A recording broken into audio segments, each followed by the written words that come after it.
Greetings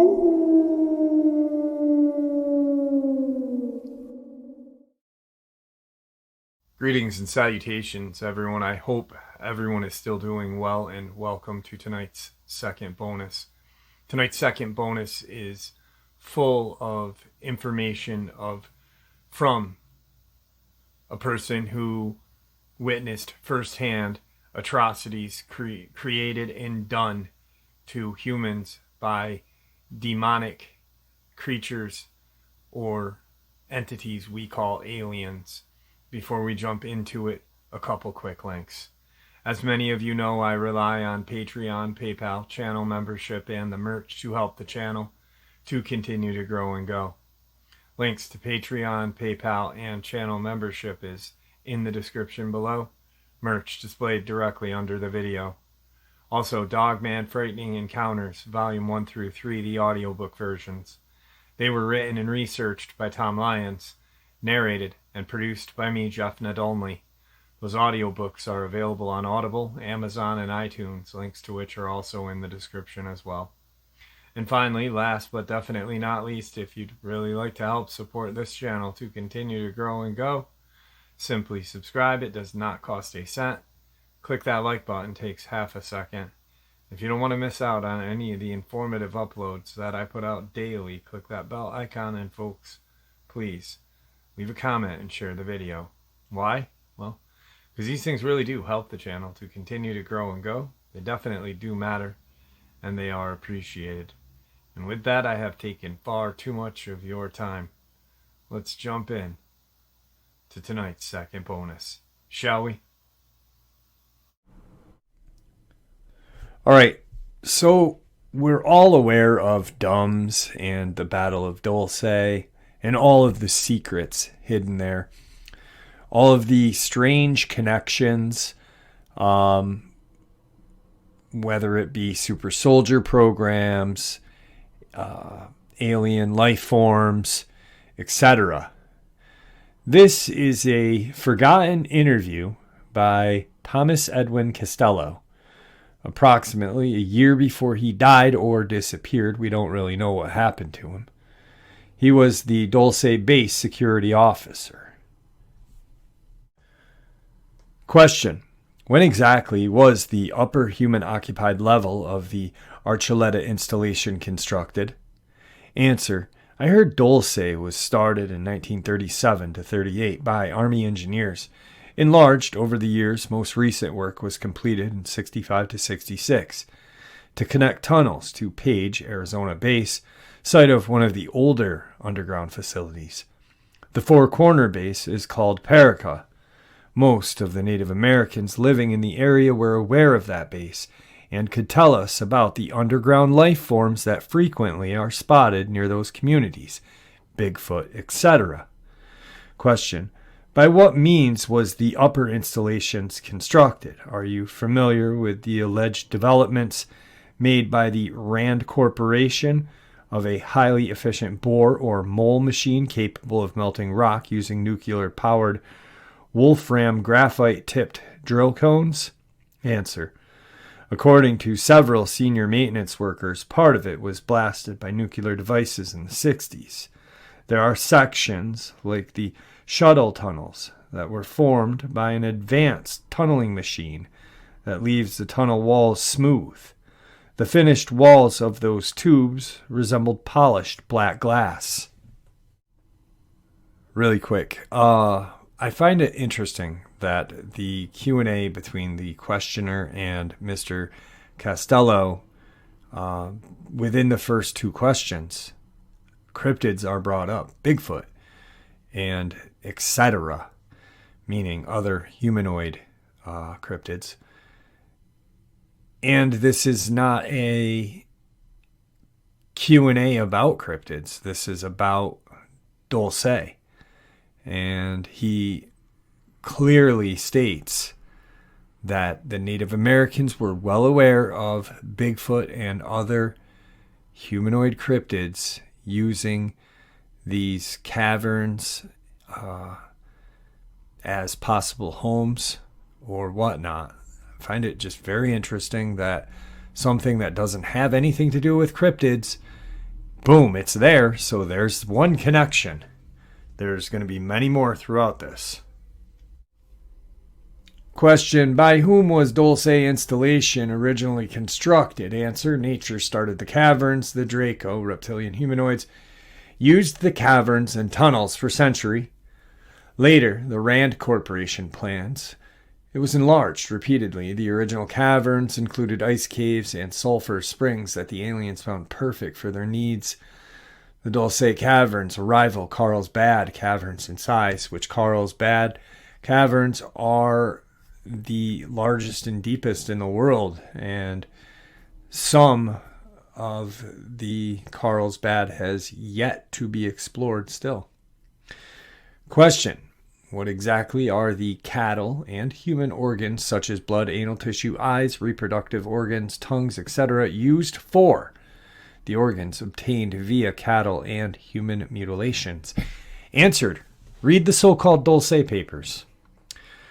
Question, are the various electromagnetic controlled air or spacecraft that have been seen leaving from and arriving at Mount Archuleta manned by humans the alien entities or both? Answer, Archuleta Mesa is a minor area. The craft leave and are stored in 5 areas.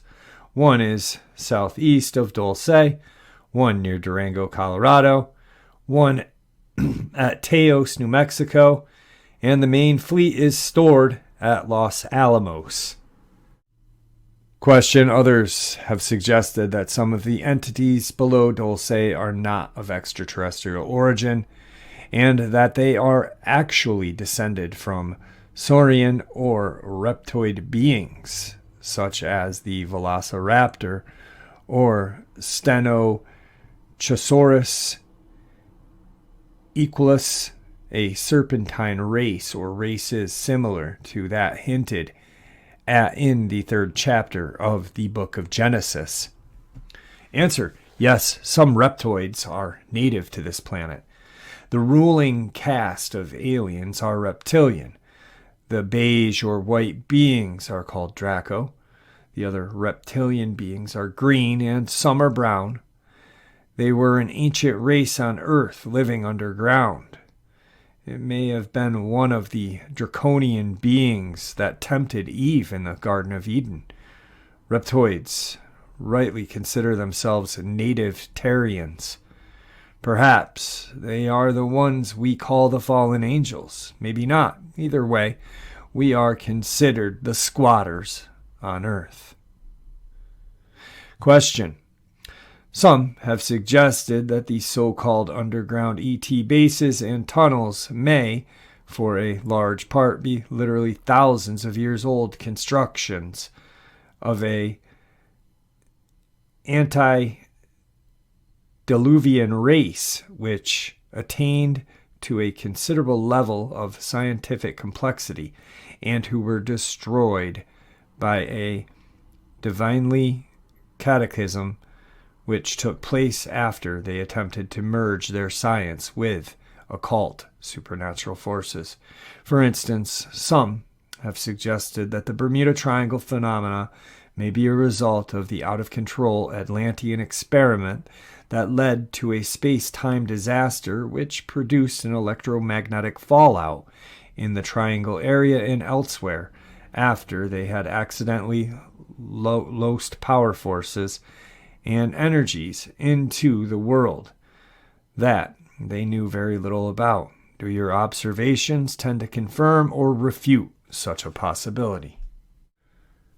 Answer, I'm not sure about the divine part, but these aliens consider themselves native Terrans. Question, where do the little gray aliens fit in? Answer, they work for and are controlled by Draco. There are other gray-skinned beings that are not in league with the Draco. Question, did you ever talk to any of the aliens at the base? Answer, since I was the senior security technician at the base, I had to communicate with them on a daily basis. If there were any problems that involved security or video cameras, I was the one they called. It was the Reptilian working caste that usually did the physical labor in the lower levels of Dulce. Decisions involving that caste were usually made by the white Draco. When human workers caused problems for the working caste, the Reptoids went to the white draconian boss, and the Draco called me. At times, it felt like it was a never-ending problem. Several human workers resented the no-nonsense or get-back-to-work attitude the working caste lived by. When needed, intervention became a vital tool. The biggest problem were human workers who foolishly wandered around near the off-limits areas of the alien section. I guess it's human nature to be curious and to wonder what is past the barriers. Too often, someone found a way to bypass the barriers and nosed around. The cameras near the entrance usually stopped them before they got themselves into serious trouble. A few times, I had to formally request the return of a human worker. Question: are there other sites tied into the shuttle network other than those which had been mentioned, and if so, where are their entrances? Answer: where? Everywhere. They crisscross the world as an endless subterranean highway, like a freeway, except this one is underground. A subterranean highway in America is like a freeway, except it's underground. That highway depends on electric motors for trucks, cars, buses, for the paved roads, and it is for limited travel. There is another style of transit for freight and for passengers that is for rapid travel. That worldwide network is called the subglobal system. It has checkpoints at each country entry. There are shuttle tubes that shoot the trains at incredible speeds using a maglev and vacuum method. They travel at the speed that excels the speed of sound. Part of your question involves the location of entrances to the bases. The easiest way to answer is to say every state in the United States has them. Frequently, the entrances are camouflaged as sand quarries or mining operations. Other complex portals are found on military bases. New Mexico and Arizona have the largest amounts of entrances, followed by California, Montana, Idaho, Colorado, Pennsylvania, Kansas, Arkansas, and Missouri. Of all of the states, Florida and North Dakota have the least of entrances. Wyoming has a road that opens directly onto a subterranean freeway. That road is no longer in use, but could be reactivated if they decide to do so with minimal cost. It's located near Brooks Lake. Question: are there any bases in the state of Utah? Have you heard anything about the alleged underground installation within the Wasatch Mountains? Answer: Salt Lake, Lake Powell area, Dark Canyon, Dugway Grounds, Modena, Vernal. All have exits there, others too. Question: does the Mount Archuleta shuttle system connect with a shuttle system which allegedly radiates from Mount Shasta in Northern California? Answer: yes, Mount Shasta is a major site of alien elder race, reptilian race, human meetings. Beginning Cleveland Grover, every president in the United States history had visited Telecity. Truman was supposed to have visited the lower realms as a high archon on Earth. He was supposed to have met the king of the world there and gave him the keys to the United States. Question: did you notice any involvement of high-level Freemasons, Rosicrucians, or Jesuits within the underground installation and or with the aliens? Answer: yeah, I did, but that's a loaded question, and I won't comment further. I'm not a Mason or a member of any other secret fraternal group. There is one organization I am a member of. That group is commonly called the Central Unit. It is a pleasure to tell you that I am a member of the Sub-Galactic League of Costa Rica. Question: is there any truth to the allegations that the CIA/aliens have established bases on the moon and also Mars? Answer: I've heard that too, but I have not seen proof with my own eyes. The aliens do allegedly have bases on several moons of Jupiter and Saturn. The CIA operate in other countries, but I have never heard them operating on other planets. Question: have you heard any hints or rumors suggesting that there may be lower levels beneath Ultra 7 level of the Dulce base, and also where these may lead to and what they may consist of? Answer: yes, your guess is as good as mine. Sure, there was lots of talk, but that does not mean it's there. However, I will tell you I saw elevators that were off limits unless you had a Umbra or higher security clearance. At the base, information is supplied to me as a need-to-know basis only. My clearance was Ultra 7. Question: some insist that the United States secret government has developed its own discraft based largely upon top-secret anti-gravity experiments carried out by Nazi Germany scientists during World War II. Have you heard anything referring to this? Answer: when I was working in photo security, heard a lot of talk. Never saw any proof, but once in the Air Force I developed a roll of film that showed a craft like Adamski's with a swastika on the side.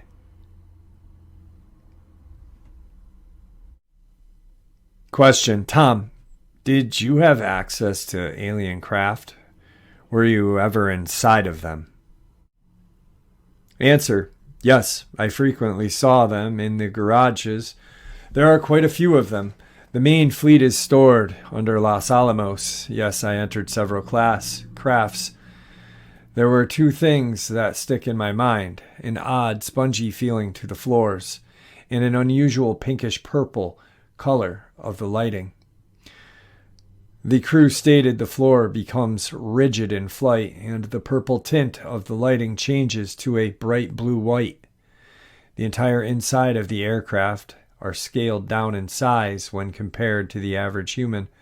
The halls are curved and narrow, but somehow, when inside, it appears bigger than it looks. Certain areas, the outermost sections, almost felt and looked alive. I was never taken up in one. Question: can you give me more information on the reptilian race? What do they do on the 6th level, the area called Nightmare Hall? Answer: the worker caste does the daily chores, mopping the latex floors, cleaning the cages, bringing food to the hungry people and other species. It's their job to formulate the proper mixture for the Type 1 and Type 2 beings that the Draco race had created. The working caste work at the labs as well as at the computer banks. Basically speaking, the reptilian races are active at all levels of the Dulce base. There are several different races of aliens that work on the east section of level 6. That section is commonly called the alien section. The Draco are the undisputed masters of 5, 6, 7 levels. The humans are second in command of those levels. I had to argue with one of the large draconian boss frequently. His name is difficult to verbalize. It is pronounced with a throaty ka-sha-fast. I usually called him Kosh, and he hated it. The draconian leaders are very formal when talking to the human race. These ancient beings consider us a lower race. Kosh called me Leader Costello, but it was used in a sarcastical way. However, the worker caste is friendly enough as long as you allow them to speak first. They will answer you if you address them. They are very cautious beings and consider most humans to be hostile. They always seem surprised when they find many of the humans were open and trustworthy. There is no fraternizing with the aliens off hours. It is forbidden to speak to any alien race in the halls or any elevators. Without a clear business-oriented reason, humans can talk to humans and aliens can speak to aliens, but that's as far as it goes. At the work site, however, it's different. There is free speech in the labs. The camaraderie found in the labs also reaches the computer bank sections. In those areas, everyone talks to everyone. However, everything changes the minute you cross the threshold of the hall. Instantly, all conversations become strictly formal. Hard as it was, several times I had to arrest someone simply because they spoke to an alien. It's a strange place. Question: exactly what made you aware that something was wrong at Dulce? Seems to me that a place as obviously horrible as this one wouldn't need an Einstein to know that this is a crime site. What took you so long? Are you the guy who blew the whistle? Answer: there are several things you should know about. I took an oath, under the penalty of death, that no matter what I saw or heard, I would never divulge that information. Also, I signed a waiver that states I would willingly give up my life if I was found guilty of treason. At the Dulce base, treason is anything that mentions the details of daily operations at this facility when outside of the confinement of the base. When I first arrived, a need-to-know policy was in effect. The story the honchos told us was that this is a tri-biotransfer facility with advanced technology, doing advanced adventurous methodology for medical and mental gains, which is a fancy way of saying they do really risky things with human life just to see what would happen. If a medical cure happens, it will be heralded on the surface of the earth as a marvelous new cure, saying it was found after years of research at some well-known medical lab. The real story of the cure is never explained. After all, the Dulce base is a secret facility. These people are very good at what they do. They do not tell the truth about the unfortunate people who end up in Nightmare Hall. I worked with aliens with that in mind. You should get the idea of the secrecy and security at that place. Yes, I know this is not the usual hospital-type job, but in the beginning, I bought the whole package. I was reminded daily by intercom in the elevators that this site does high-risk advanced medical and drug testing to cure insanity. Please never speak to the inmates. It can destroy years of work. I'm sensible when doctors say don't speak to them. Who was I to destroy the delicate situation? But one man somehow caught my eye. He repeatedly stated he was George Redacted and that he had been kidnapped and was sure someone was searching for him. I don't know why. He stuck in my mind. I found I was remembering his face, thinking he sure didn't look or sound insane. But many inmates said that. The next weekend, I convinced a friend of mine, a cop, to run a check on the guy, saying that I had a run-in with him and was curious. I didn't mention the base at all. It was a sickening feeling when the computer confirmed that George Redacted was missing. What's worse, the cops thought he was just another guy that got tired of the daily grind and split. That was the beginning. Am I the one that blew the whistle? No. The next Monday, I searched for George, but he was gone. There was no records that explained what happened to him. It was another security officer that came to me saying he and some lab workers wanted an off-duty meeting at one of the tunnels. Curiosity took over, and I said, okay. That night, about 9 men showed up. They said they knew they were risking me turning them in, but they wanted to show me some things they thought I should see. One by one, they showed me records that proved many inmates were missing people.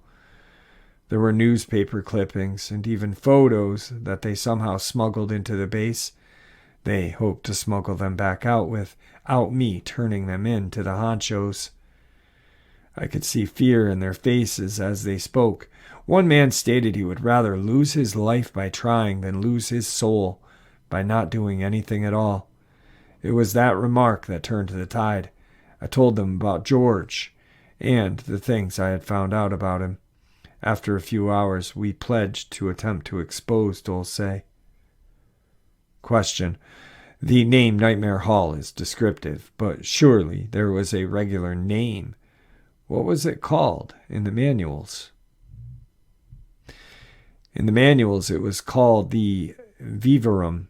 It describes Dulce Base as a secured facility for tending bioforms of all type. In the report, it is retold as a private subterranean bioterminal park with accommodations for animals, fish, fowl, reptilian, and mankind. After seeing this park, the name Nightmare Hall is far more accurate than the manual. The accommodations for the inmates at Nightmare Hall fall short of the pretty picture the manual paints. Question. You mentioned one reptilian leader, Karshfast. Do you know anything about him, like where he was from? Is he from Earth or another planet? Answer. His name means keeper of the laws. They receive their name after they reach the age of awareness. They don't recognize time as an important factor in being aware, the way humans do. Upon their age of awareness, they are cognitive of the station or position they are destined to fulfill. At that time, they choose or allow someone to choose their name. Their name will include the position they hold and several personnel chosen letters. Each letter has a personal meaning, known only to that alien and the one that chose their name. Since Karsh's name means keeper of the laws, his name includes Karsh, memory or keep, base word, and fast, law, base word, fast or bind. Reptilians choose to be not only private, but secretive of the location of their natal place. To them, birth or emergence of life is considered as one of the most sacred rites of life. They consider Earth or Terra their home planet, but several reptoids discuss several star maps. Most of those stars are within the Milky Way. Within those star maps lies the stars and planets of the allegiance. Earth being one of those planets. In their trade routes, if any human asked clear questions about the allegiance, the aliens referred the question to the Draco. The Draco in turn referred the questions to their supervisor, me. I did not have that information about the stars because information was supplied on a need-to-know basis. I didn't need that information. Question. Did any of the working cast join in the revolt? Could you give me some names? Answer. A few of the Reptilian janitorial crew let us know that they knew we were attempting to sabotage the work going on the 6th and 7th levels. One of them, with the name Skahal, secretly formed a small group of reptoids with the same mindset as my group. Skal took it upon himself the danger of informing me he was as open as it's possible in the unique situation. On the day I found out about it, I was inspecting a camera near the exit tunnel.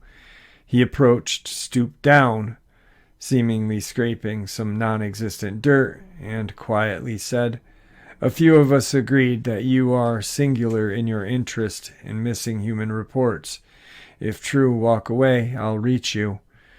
If it's untrue, destroy my life now." My heart almost leapt out of my chest, but I silently walked toward one of the wide halls.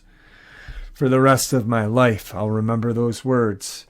It was the first time I knew reptilians could have individual thoughts and opinions. Basically, they formed a uniform front with a small variety of interest, or at least that was what we had thought. It was a couple of days before I heard from him again as he walked beside me in the 6th level infamous hall. I heard him say, "Enter the exit tunnel on the 6th level north after your shift." The next few hours were long and filled with thoughts of betrayal or worse. But I shouldn't have worried. I contacted one of the original 9 men and let them know just in case Gordon wanted to go with me, but I convinced him to wait a few feet from the exit and pretend he was having trouble with his cart. When I got there, there were 3 of them. Shakal formally introduced Fasha and Hamsha. Name base word is Shah or assist. With that, I grabbed Gordon quickly from the hall. The five of us walked and talked in the dark tunnels for 3 hours. After that day, the joint resistance group got bigger and bolder. Ultimately, it ended when the military assault was initiated via the exit tunnels, and they executed anybody on their list, human or reptilian. We fought back, but none of the working cast had weapons, nor did the human lab workers. Only the security force and a few computer workers had flash guns. It was a massacre. Everyone was screaming and running for cover. The halls and tunnels were filled as full as possible.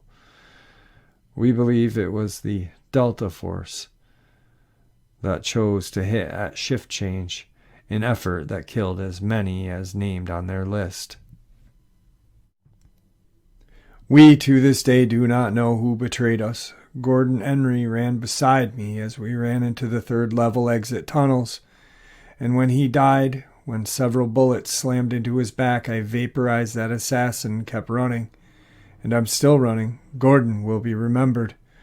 Question: tell me more about your flash gun. Is it difficult to operate, or is it like a weapon on Star Trek that can stun or kill on different modes? Answer: it is an advanced beam weapon that can operate on 3 different phases. Phase 1, like Star Trek, can stun and maybe kill if a person has a weak heart. On phase 2, it can levitate anything no matter what it weighs. Phase 3 is a serious business mode. It can be used to paralyze anything that lives, animal, human, alien, and plant. On the higher position on that same mode, it can create a temporary death. I can assure you any doctor would certify that person is dead, but their life essence lingers in some strange limbo, some kind of terrible state of non-death. In 1 to 5 hours, that person will revive slowly. First, the body functions will begin. In a few minutes, consciousness followed with full awareness. In that mode, the alien scientists reprogram the human brain and plant false information. When the person awakes, he recalls that false information as information he had gained through life experience. There is no way for a person to learn the truth. The human mind remembers and believes completely the false data. If you attempt to inform them, they would laugh or get angry. They never believe the truth. Their mind always forgets the experience of reprogramming. You ask if the flash gun is difficult to operate. A 2-year-old child could use it with one hand. It resembles a flashlight with black glass, conical inverted lens. On the side, there are 3 recessed knobs in the 3 curved grooves. Each knob is sized differently. The closer the knob to the hand is less the strength. It is that simple. Each knob has 3 strengths also, with automatic stops at each position. The strongest position will vaporize anything that lives. That mode is so powerful it will leave no trace of what it vaporized. Question: is the weapon called a flash gun, or is there a different name in the manuals? Answer: everyone calls them flash guns, or more commonly the flash or my flash when talked about. In the manual, it was first introduced as the Armorlux weapon. After that, it is explained as a flash gun. Question: what type of security is found at the Dulce base? What else is used against espionage or unauthorized entry? Answer: I'll mention a few, but it would be nearly impossible to cover it all. The weapon, besides the flash gun most used, is a form of sonic, built in with each light fixture, and most camcorders is a device that can render a man unconscious in seconds with nothing more than a silent tone. At Dulce, there is also still VCR cameras, eye-print, handprint stations, weight monitors, lasers, ELF and EM equipment, heat sensors, motion detectors, and quite a few other methods. There is no way you could get very far into that base. If you made it to the 2nd level, you would be spotted within 15 feet. More than likely, you would become an inmate and never see the light of the surface world again. If you were lucky, you would be reprogrammed and become one of the countless spies for the ruling caste. Question: according to certain reports, Dulce Base is host to other aliens that live in Level 5. Is that true? Can the humans freely roam or meet one-to-one in halls, or is some type of protocol in effect? Answer: there is protocol from the first time you enter the base, and it must be followed every time you see an alien there. From the working caste to the visiting aliens to the ruling caste, there is a never-ending checklist of rules, law, and strict protocol. There's never a chance to roam on the 5th level. The alien housing area is off limits to any human. The hub is surrounded by security, arsenal, military, and CIA, FBI sections. The area past the security is one of the most secured areas because it houses many classified files. The entry east side of the 5th level is off limits except for security personnel holding Ultra 7, security clearance or higher. The garage on the west side of the 5th level requires Ultra 4 clearance. Question: is there proof available that can confirm the allegations of an underground base, or are we just supposed to believe you? Answer: many people have asked that one. No, I don't expect people to believe with blind faith. There is tangible proof that has been seen, felt, or inspected by quite a few folks.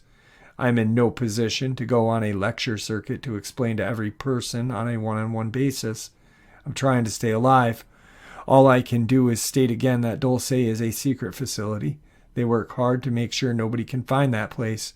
If everyone could easily find it, it wouldn't be a secret facility. I've explained the extreme security methods they use. There is other proof available. There are 5 sets of copies in 5 different boxes in 5 different locations that hold complete proof of everything I have tried to explain. Here is a list of the contents of each box. A. 27 sheets of 8x10 photographs of aliens, creatures, cages, and vats. B. 1 silent candid videotape begins on a computer bank, shows the vats, multi-shots of Nightmare Hall, 2 shots of Grays, 1 shot of the terminal, showing sign saying to Los Alamos, and about 30 seconds of shuttle train arriving. C. 25 pages of diagram, chemical formulas, and schematics of alien equipment. D. A copy of the new treaty complete with signatures. E. 2 pages of original alien documents signed by Ronald Reagan as Governor of California. Each page includes Reagan's signature. The original set mentioned above is sealed in one-piece oxygen-free heavy plastic box. That set includes 27 sheets of 8x10 with original negatives. B. Videotape and the original microfilm from which that videotape was copied. C. 25 original pages of diagrams with notations, formulas, alien equipment schematics, plus the schematics for the flash gun and my flash gun. D. The treaty with Reagan's signature plus 7 other political signatures and 4 alien signatures. The working flash gun in that box is an extremely dangerous weapon. In the wrong hands, there is no limit on the danger it could inflict. That proof must be protected. But when placed in the hands of a certain government agencies, it would not be treated as proof for an alien visitation. That government branch knows the truth, and they publicly lie. Think about it like this. Do you know for certain proof that George Washington lived, or do you believe what other people have said about him? There is no one alive that saw him with their own eyes. What is claimed about him? You judge all you know about him by what others said. Columbus said there's new land, and it was found. I'm saying there are aliens in several underground bases in this country, and terrible things happen in those places. If I die before it is proven, search for proof. Demand that the government admit it. If enough people demand it, they will find a way to explain the base, or at least explain why they must keep it secret. There are many people that work at Dulce Base that know me. I am challenging those coworkers to speak up, at least anonymously, send a letter or a telegram or fax to confirm what I've explained.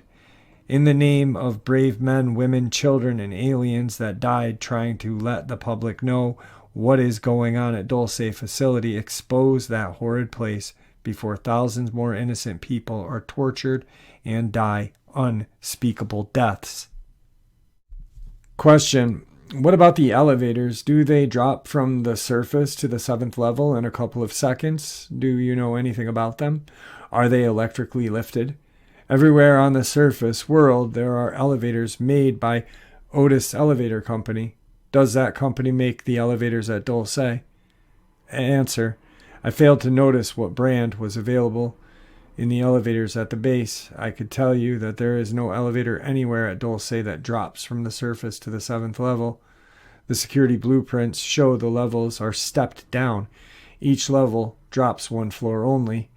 Not even the hub has a express elevator. After the 3rd level, not only would you change elevators, you are weighed and color-coded before you re-enter the car. All elevators are magnetically controlled. Even lights in the elevators, as well as all lights on the levels, are magnetically induced.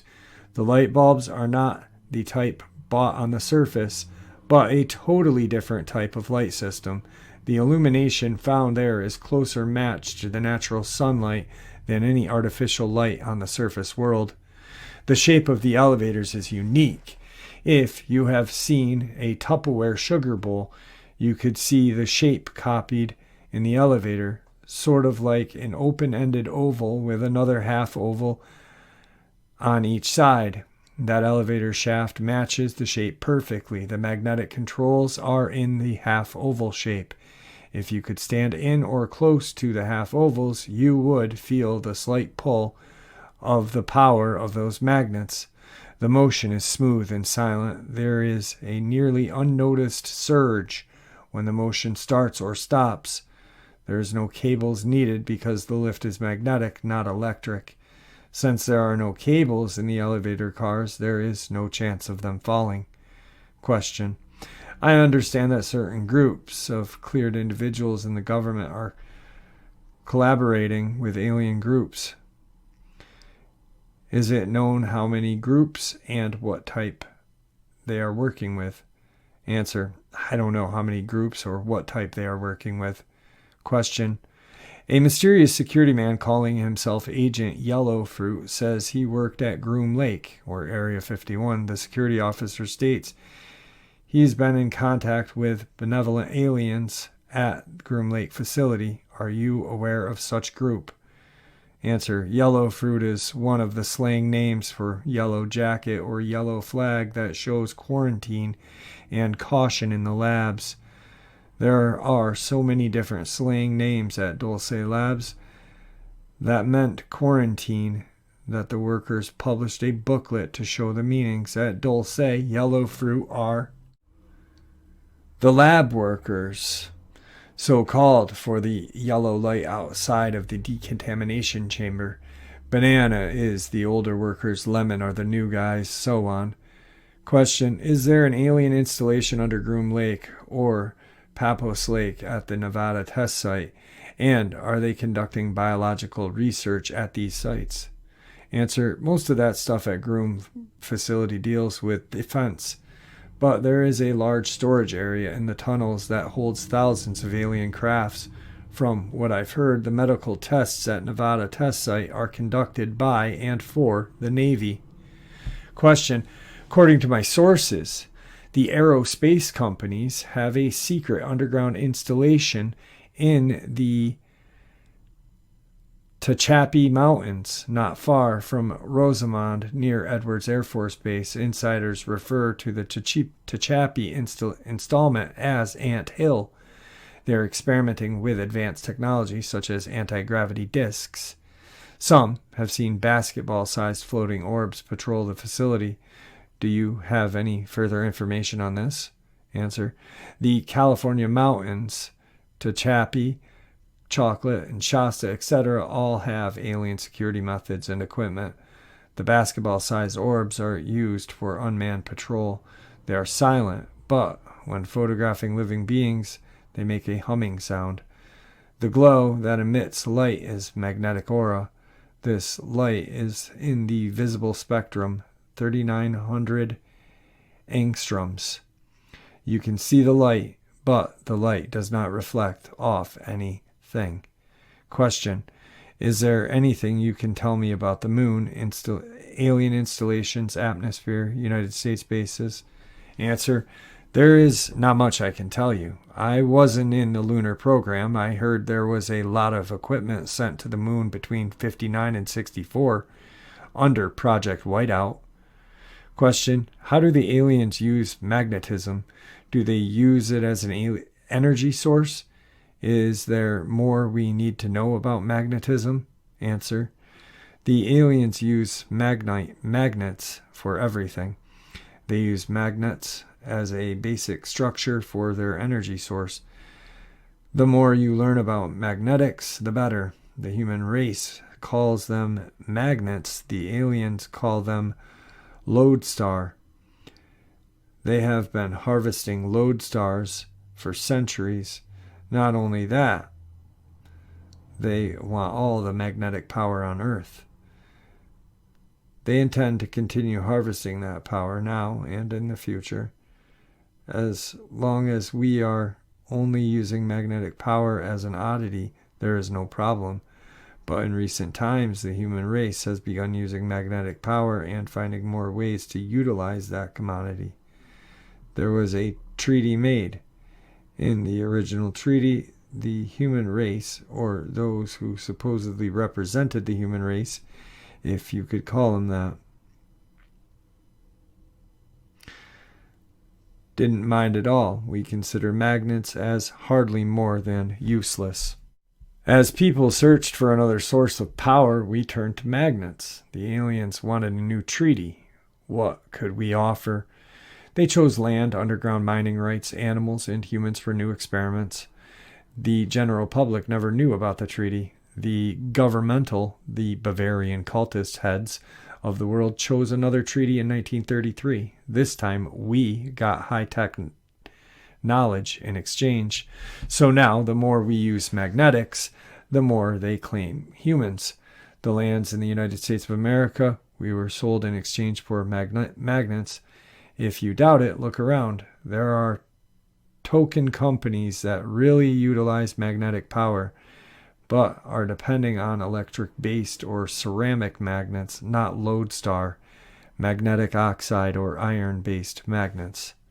Question: what do aliens do with the cow blood and other parts of the mutilated animals? Do they need these fluids for research or survival? Answer: the aliens use the blood and body parts for formula to keep them alive, their food, and for use in growing vats, and for artificial wombs. Plasma and amniotic fluid are the two most vital ingredients for their lives.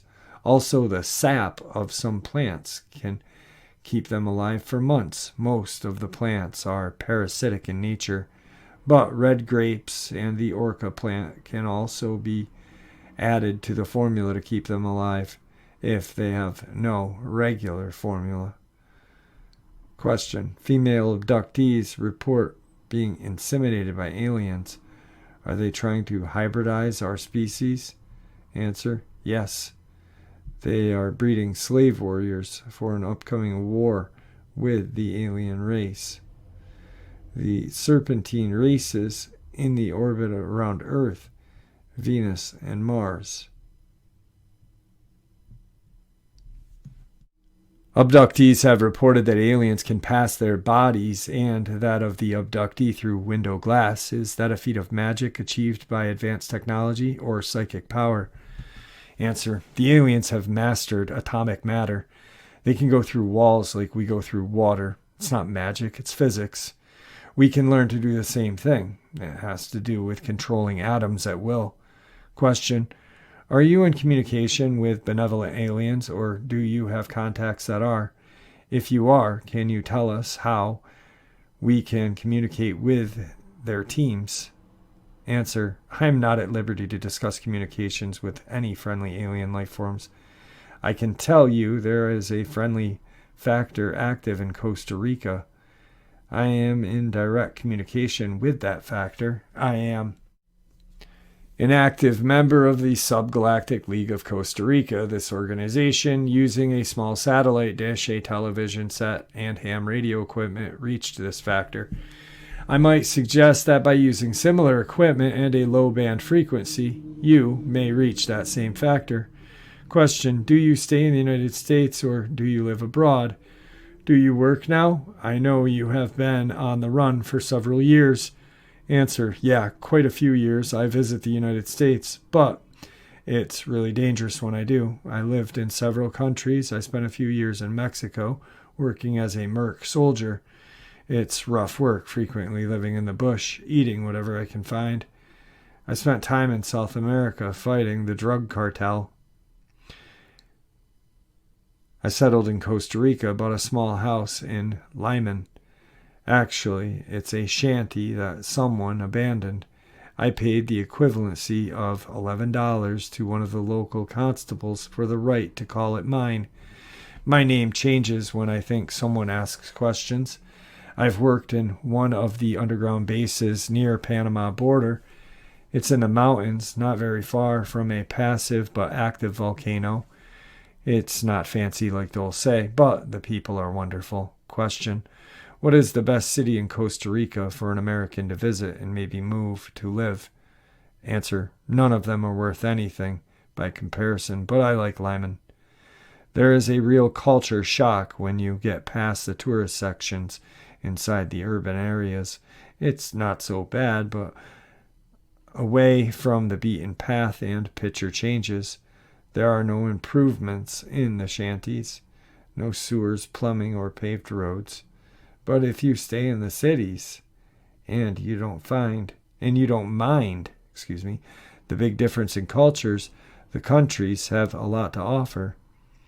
Nice weather, great beaches, and beautiful trees with fruit growing everywhere. Question: are there any other security level names other than secret, top secret, ultra? Answer: there are many other security clearances. Here are a few: Umbra, Stellar, G2-7Z, Triad, UMT, Universal Military Training, and UMS, Universal Military Service, Astral, and Subastral.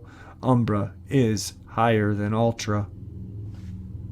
Question: ever see a badge with MAJI? Answer: no.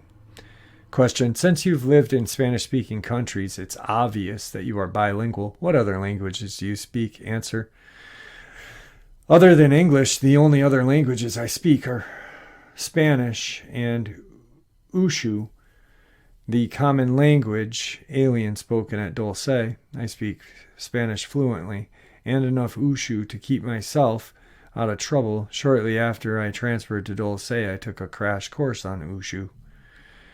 Anyone that plans to spend more than 1 week working at that base, they are wise to learn the basics. Otherwise, you are required to wait for an escort to get around.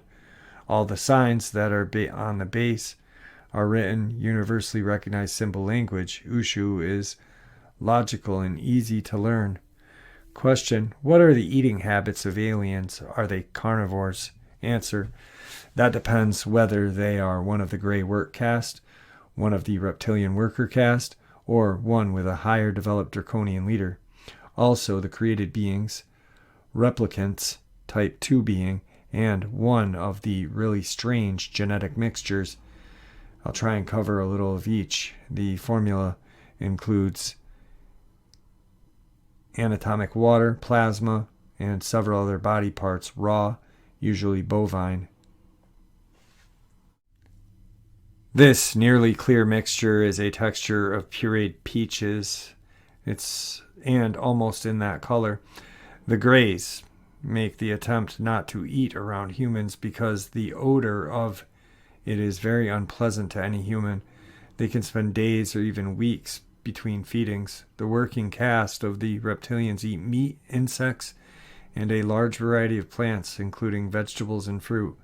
They prefer their meat raw and very fresh, but have learned to enjoy some cooked meat like raw beef, steak. Unlike the Greys, they eat frequently and usually carry or send for food on their breaks. The ruling caste is secretive about their foods. They have created several dietary myths that they carefully embellish when the chance arrives. One of their favorite legends involves one of their ancestral ability to eat an entire flock of geese in one sitting. They rarely eat in sight of other species. They carefully choose their food, then carry their meal to their quarters. It was only when dignitaries arrive at the base did they join their meals. They enjoy the same foods we do, and they have been seen secretly munching on fresh-found snail. The human-looking replicants eat some cooked vegetables. They rely on vitamins and liquid protein for substance. If they have to eat on the surface world, they can eat whatever they are served, but as soon as possible they regurgitate. Their digestive system frequently fail to process the food properly. The engineered beings have a special diet created for their dietary needs. The mixture includes several organ foods blended with plasmatic liquids, anatomic liquid, and parasitoplasm materials. This unique animals also enjoy occasionally green plants, usually grasses or lettuce. The creature that are designed to become warriors eat protein-filled liquids. Question: in the Dulce papers, copper seems to be high on the importance list. In what methods is copper used? Answer: on the main use of copper at Dulce is containment of the magnetic flow. Magnets are used everywhere at the base. The infamous vat interiors are lined with copper, and the exterior walls are clad with stainless steel. The mechanical arm that stirs the liquid is made of a copper alloy. Other uses include dietary needs and a few of the transbiotic beings. There are several specially made cells or rooms built first with lead, then magnetic steel, then clad in copper. It is in those cells on the 4th level that contain living aureal essence. This essence is what you would call a soul or astral body. Question: growing multiple species beings, blood formulas, and human parts in vats sounds like a bad plot in a science fiction movie. The doctors and scientists of the world claim you can't mix the species. The concepts mentioned in the Dulce papers sound far-fetched. Could you provide information that the average surface world reader could understand about similar things? Answer: the doctors and scientists on the surface world may say that, but underground, away from prying eyes of ethics boards, they do grow transgenous beings. There is a lot of written material available at libraries. One of the best sources is an easy-to-read book published back in 1969 by Prentice Hall International with the title of The Second Genesis, The Coming Control of Life by Albert Rosenfeld. In this book, they discuss animals that may be especially bred to supply genetically reliable organs per people, and the use of fetal and embryonic material from which an adult-sized organs and tissues may be grown. Also, he discussed the fact that embryonic tissue has no immunological activity, therefore it cannot provoke the defense mechanism in a recipient. It will join the body not as a foreign agent, but as a natural protein. He further discusses solitary generation, commonly called virgin birth, but also known as parthenogenesis, with one virgin birth and 1.6 million births average on the surface of the world. In Dulce, that rate is reversed. Occasionally, a normal birth human infant is born in the hospital wards on the 7th level. Parthenogenesis is a method used to grow type 2 beings. The now common transsexual surgery on the surface world began at Dulce Base. Men become women on a whim in the 7th level labs, and with the 4th level technology, the brainwashing, the eager desire to become a woman, and that poor man firmly believes he always wanted to be a woman. No one could convince him to believe the truth. All things are twisted at Dulce. A quote by Dr. Ralph W. Gerard in the Second Genesis, put in his now classic statement, "There can be no twisted thought without a twisted molecule. Most have originated at Dulce." Question: how are the human workers stopped from telling everything about Dulce? Answer: implants, fear threats to harm the families, EM control, also reprogramming with ELF, extreme low frequency, and drugs are the most common methods to encourage the workers not to divulge the location or daily routine. Question: a construction worker at Ant Hill, the Northrop's Tehachapi base, reports seeing 10 to 12 foot tall human-looking beings in lab coats. Who are these guys? Are they from the hollow earth? Answer: they are probably inner earth drones. The deeper you get, the stranger the life forms. The tall men are from the subterranean levels. Lower yet are the dwarfed, deformed forms. I don't trust either. There are other forms that both the tall men and dwarf men fear and loathe. They are similar to Bigfoot in appearance, but extremely violent and enjoy eating whatever they find while it's alive. They are subterranean and demented, with an IQ of around 15. The Reptoid life forms stay in the caves or caverns that aren't very deep. They prefer desert mountains. These camouflage rather than fighting. But they do carry viral rods for protection, flash guns.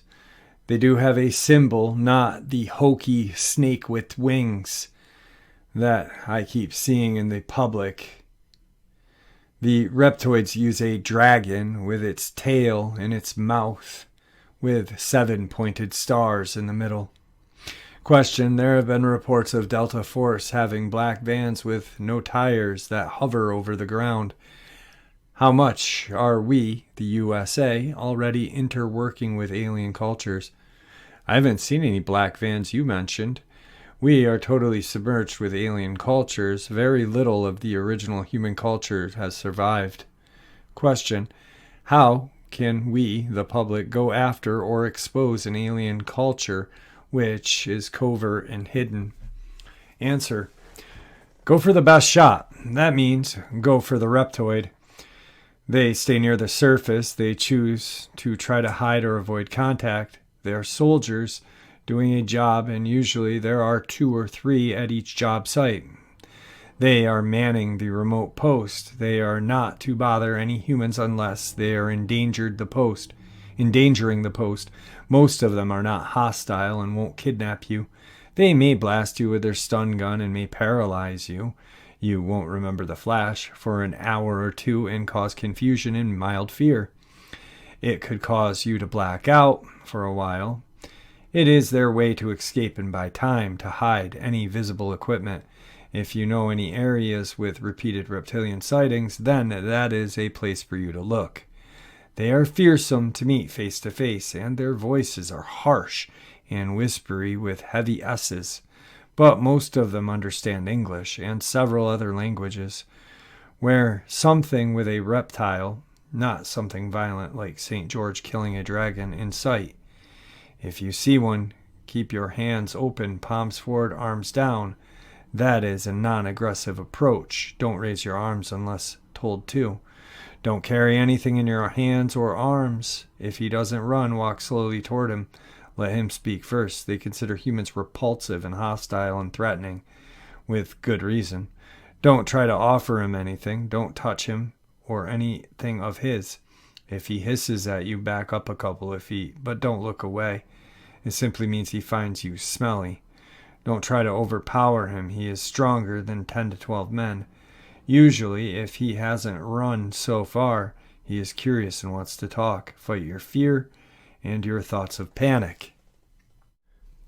Question: how do we get closer to some kind of data to prove to others that there really is a danger of non-human beings? Answer: good question. I'm afraid we will find the proof the hard way when we are invaded. Try to keep a small camera with you at all times. When you search for reptoids, keep it in your pocket. Question: is there a specific location where the public can set up cameras and equipment to document any alien government base and or their activities? Answer: problem is, most of the meetings are held in military bases or underground. Groom Lake facility does fly several alien craft there regularly. They fly over unpopulated land and go back forth to several bases. Southern California has several notable areas. 29 Palms, Lancaster, Chocolate Mountains are well known for such activities. Question: could you provide us with a copy of your badge or card that you use at Dulce? Answer: badges or cards never leave the base. All exits have bars or walls of metal. To go out requires using your card. When you use it for an exit slot, the card won't come back out. Each time you leave the base, you are issued a new card with all the usual data about you, plus your weight added correctly daily. There are several mines in Chocolate Mountains that open into a base highway, but be aware that they are patrolled regularly and have cameras there. Question: there are so many types of really far-out aliens seen in TVs, movies, magazines, popular fiction. Is there one type of fictional unknown race, in your opinion, that fits the term alien? Answer: yes, there are two. An alien that is totally undescribable, and another would be a pseudo-alien. Question: what are the dimensions of the Dulce facility? Answer: there are 1,700 paved miles of roads under Dulce and northern New Mexico. Towards Los Alamos is another 800 miles of tunnels. The base is still growing due west. Question: what is the top depth?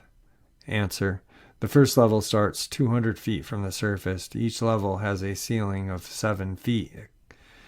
Except levels 6 and 7, the ceiling there is 45 to 60 feet. There are approximately 45 feet or more between each level. The average highway ceiling is 25 feet. The hub at the base is 3,000 feet wide. Use a 7.5 minute scale map to try to comprehend the size of the place. Question: are there regular vehicle exits that can be observed from the ground? Answer: yes, but they are inside Los Alamos. Question: are there aerial exits that can be observed? Answer: 20 miles due north of Dulce is a large hangar. It is hidden by the facade of cliff. Look for an isolated short road on the top of the mesa with no road to or from the top. Question: are ventilation shafts visible? Answer: ventilation shafts are hidden by brush or vents inside caves. There are 5 on the top of the mesa. Be aware there are cameras inside most of the vents. Question: is there external security, and could we recognize them in or around the town itself? Answer: there is minimal security on the surface. Most of the men and women are Air Force or highway crewmen. There used to be the Best Western Motel that hosts or hires a lot of the base workers from Level 1. I don't know if the motel is still operational. Most of the security force live in Santa Fe. Others live at White Pine in Los Alamos. Question: are there security sensors? What type? If so, what is the power source? Answer: yes, there are many types of sensors: radar, infrared, heat sensor, microwave, EMGW, and satellite. Most of the sensors are powered by magnetic power. The only thing you may notice on the surface would be the occasional satellite dish. Question: if you can, give us some information on an upcoming war with the aliens. When does it start? Do you recommend going underground? Answer: the war has already begun to start. They use weather control devices that can cripple a city in hours, storms, flood, drought. With those few things, they can bring any country to their knees in a hurry. Yeah, I do recommend going underground. Choose a location that has a higher elevation than the surrounding terrain. Pick out a cave or even an abandoned mine shaft or two. Bury a cache of supplies, including food and water, near these locations. Place the supplies in a heavy plastic box that have tight lids to prevent the destruction by the earth-burrowing rodents and insects. Then plan to live like a squatter when it becomes necessary. If you own land, create a system of tunnels and tell no one. Use your tunnels to secret your supplies.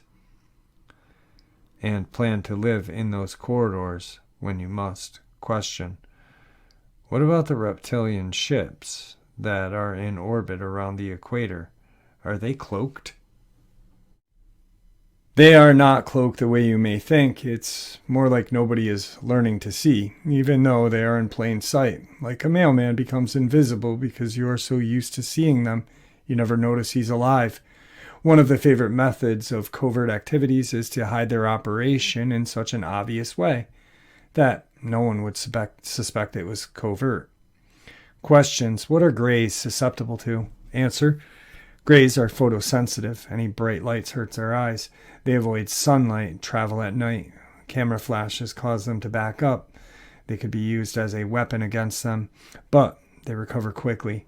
It could buy enough time to escape, use commands or nonsensical words in a form of commands, and they will back up. Their brain is more logical than ours, and they do not create fun. They do not understand poetry either. What really confuses them is saying things in pig Latin. We learned that in a hurry and used it against them in the Dulce Wars. Question: can grays read your intentions if you come up behind one? Answer: yeah, they can read your intent because they use your body's frequency. The human race broadcasts a frequency that they can recognize as an electromagnetic impulse. Each person has a slightly different frequency. That difference is what we call personality. When a human thinks they broadcast strong impulses, in the case of fear, that frequency is loud and easy to recognize. Question: can we shield ourselves against their mental control? Answer: we can shield ourselves against them. However, 95% of the human race never try to control their thoughts, and controlling our own thoughts is the best weapon. The average person rarely thinks in a clear pattern. That allows the brain to think in a chaotic way. Control your thoughts, and you can stop the aliens attempting to abduct and control you. Controlling my own thoughts have kept me alive for years. Question: could you shed some light on the type of human the aliens are looking for when they abduct? Answer: I can tell you that they most commonly are petite women in their early 20s to 30s, dark-haired boys between 5 and 9, small to medium-sized men in their mid-20s to early 40s. But let me stress that there are all types of people being held against their will in the Dulce base. There are tall, heavy men and women, teenagers, elderly folks, and very young girls in cages and in vats. I only mention the most common age are small young men and petite women. The boys are favored because at their age their bodies are rapidly growing and their atomic material is adaptable in transfer chamber. The young, small women are frequently very fertile. The men are used for sperm. I have no idea why they prefer small to average-sized men. Question: did you ever see twins or triplets? Answer: since you mentioned it, no. It never crossed my mind to search for them, but then that doesn't mean they're not there. There is no way I could have seen everybody in that huge complex. Question: what is the prevalent human race at the Dulce base? I am curious about both the human workers and inmates. Answer: the human workforce is made of people from every nation on the surface of the world. The one thing they share is that they all speak English. If you are asking if they are white, black, red, yellow, brown, again, I have to say there is no prevalent race there. As for inmates, I could see all races. From what I could see, it looked like there were more white people, but again, I saw a constant flow of different people.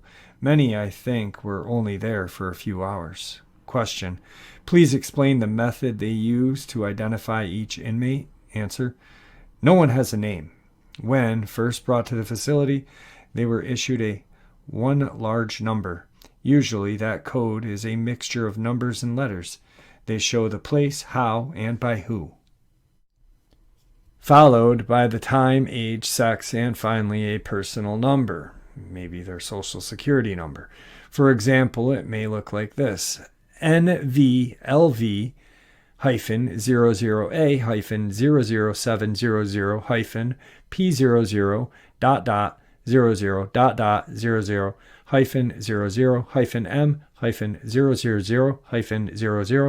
00 Question: with that large facility, trash and garbage must be a really big problem. How do they dispose of it? Answer: it's never a problem. Some of it is reformed or melted down, then remade. Some of the wet garbage is eaten by bacterial forms, and what is left is vaporized in a vat-like chamber. The residue of the action is used in a complex lye and is used to fertilize crops.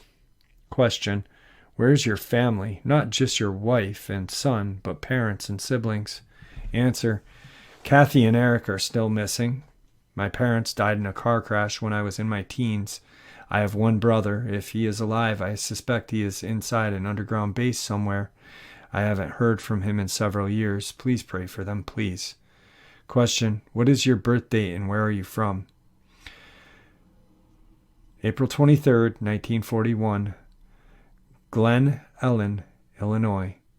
Actually in a farm at home in the place now called Glen Ellen. My birth certificate lists it as Wheaton, Illinois. Question: you have been through so much and yet keep fighting.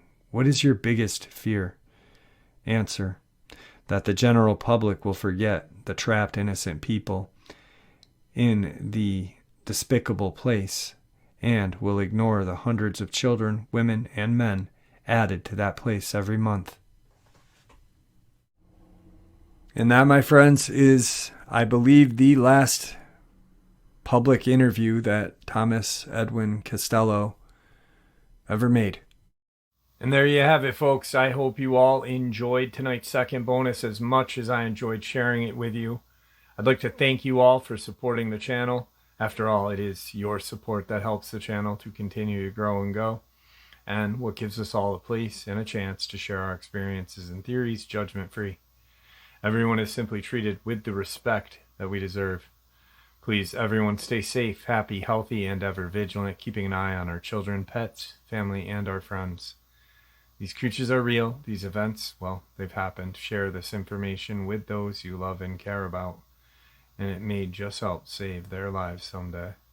Until next time, never stop asking questions, never stop searching for the truth, and God bless you all.